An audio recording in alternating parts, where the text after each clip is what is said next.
अस्सलाम वालेकुम। एक औरत कहती है कि मेरा आदमी किसी वजह से लंबे समय के लिए गायब हो गया। उस वक्त मैं एक कम उम्र बच्ची की माँ थी, जबकि मेरा बूढ़ा बाप भी मेरे साथ रहता था। हमारी गुर्बत और मुफलिसी बहुत ज़्यादा थी। अक्सर हमारे घर में खाने और को कुछ भी नहीं होता था। अगर हम दिन में कुछ खा लेते, रात को हमें भूखा ही सोना पड़ता था। सब्र के साथ हम लोग हर हाल में अल्लाह का शुक्र अदा करते थे। एक रात तो भूख और प्यास ने हमारा ऐसा इम्तिहान लिया कि इससे पहले कभी भी नहीं लिया था। मेरी बेटी को बहुत तेज़ बुखार आ गया था। बच्ची का बुखार इतना तेज़ था कि मैं और मेरे वालिद अपना भूख प्यास सब भूल गए।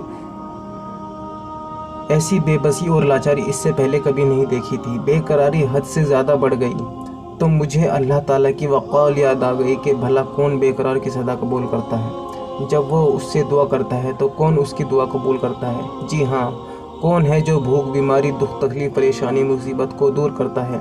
ये सब सोचकर जब मैंने सुबह उठी और वज़ू किया, पानी से पट्टी भिगाकर बच्ची के सर पर रखी, अल्लाह के हुजूर नमाज के लिए खड़ी हो गई तो 2 रकात नमाज पढ़ने के बाद हाथ उठाकर बच्ची के लिए दुआ की और फिर उसके माथे से पट्टी उतारकर दोबारा पानी में भिगोकर रखी और फिर नमाज के लिए खड़ी हो गई। नमाज के बाद एक बार फिर बारगाह इलाही में हाथ उठाई और दुआ के लिए फिर से पानी की पट्टी बदली और दोबारा नमाज के लिए खड़ी हो गई। ये अमल मैंने कई बार दोहराया। जब मैं ये सब बार बार दोहरा रही थी तो उसी वक्त किसी ने दरवाज़ा खटखटाया।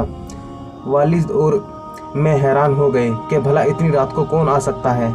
मेरे वालिद ने पूछा कि दरवाजे पर कौन है, तो बाहर से आवाज़ आया कि मैं डॉक्टर हूँ। यह सुनकर मैं और मेरे वालिद एक दूसरे को हैरान होकर देख रहे थे और सोच रहे थे कि भला इसको किसने बुला लिया। फिर मेरे वालिद ने जाकर दरवाज़ा खोला। डॉक्टर ने आते ही पूछा कि मरीज़ किधर है। हमने सादगी से बच्ची की तरफ इशारा कर दिया। डॉक्टर ने बच्ची को चेक किया, फिर कागज़ पर दवा लिखकर मेरे हाथ में रखते हुए बोला, लाइए मेरी फ़ीस लाइए, मैं अब चलता हूँ।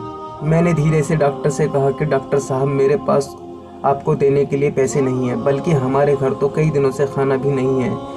मेरा ये जवाब सुनते ही डॉक्टर गुस्से से बोला कि अगर तुम्हारे पास मुझे देने के लिए पैसे नहीं है तो मुझे आधी रात को फ़ोन करके क्यों बुलाया, मेरी नींद क्यों ख़राब की। हम लोगों ने डॉक्टर के मुंह से टेलीफोन की बात सुनकर मुझे लगा कि डॉक्टर शायद गलती से हमारे घर में आ गया है। मैंने हिम्मत करके डॉक्टर को जवाब दिया कि डॉक्टर साहब, हमने आपको फ़ोन करके नहीं बुलाया, बल्कि हमारे पास तो टेलीफोन ही नहीं है। यह सुनकर डॉक्टर ने मुझसे पूछा कि अच्छा, क्या यह मंसूर का घर नहीं है। तो मैंने जवाब दिया, नहीं डॉक्टर साहब, मंसूर का घर तो हमारे बराबर में है। यह सुनकर डॉक्टर थोड़ा खामोश हुआ, फिर हमारे घर से निकलकर पड़ोसी के घर चला गया और हम शर्मिंदगी से खामोश बैठे रहे। थोड़ी देर ही गुजरी थी कि डॉक्टर एक बार फिर हमारे घर में वापस आ गया। आंखों में आंसू और धीमी आवाज़ में बोला कि अल्लाह की कसम, मैं तुम्हारे घर से उस वक्त तक वापस नहीं जाऊंगा जब तक तुम्हारा पूरा किस्सा न सुन लूं। तो मैंने उस डॉक्टर को अपना पूरा किस्सा सुना डाला कि किस तरह मैं बच्ची के सर पर पानी की पट्टियाँ रख रही थी और अल्लाह से दुआ मांग रही थी। डॉक्टर जल्दी से उठा और बाहर चला गया। हमारे लिए रात का खाना, बच्ची की दवाई और कुछ घर की ज़रूरतों का सामान लेकर आ गया और उसने हमें ये कहा कि उसकी तरफ से हमें हर महीने कुछ पैसे उसको मिलते रहेंगे जब तक अल्लाह चाहेगा। सबक, जी हाँ, ये अल्लाह पर भरोसे की कहानी है। मेरे दोस्तों, चाहे किसी भी हाल में हो, अल्लाह पर भरोसा रखना। यकीनन जो लोग अल्लाह पर भरोसा रखते हैं, अल्लाह पाक उनकी मदद ज़रूर करता है। अल्लाह हम सबको समझने और हर हाल में अल्लाह पर भरोसा रखने की तौफीक अता फरमाए। आमीन।